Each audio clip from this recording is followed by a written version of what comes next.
Les compteurs sont remis à zéro au Malawi. La Cour constitutionnelle a rejeté les résultats de l'élection présidentielle.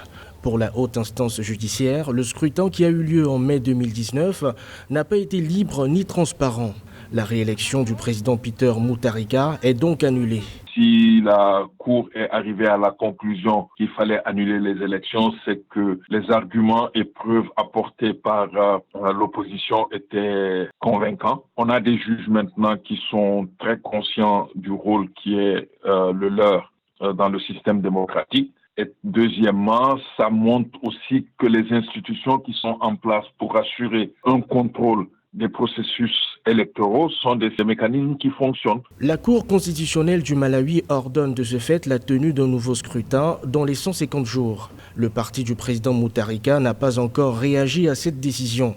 L'opposition de son côté se félicite de la décision rendue par la Cour constitutionnelle. Que la Cour l'ait fait, c'est une excellente chose, mais elle n'est pas la première. Vous vous rappelez, il y a 2 ans, ça a été la même chose au Kenya. Et cette fois-ci aussi, la Cour suprême du Kenya avait annulé pratiquement le premier tour de l'élection. Et donc, cela avait aussi permis une reprise totale des élections.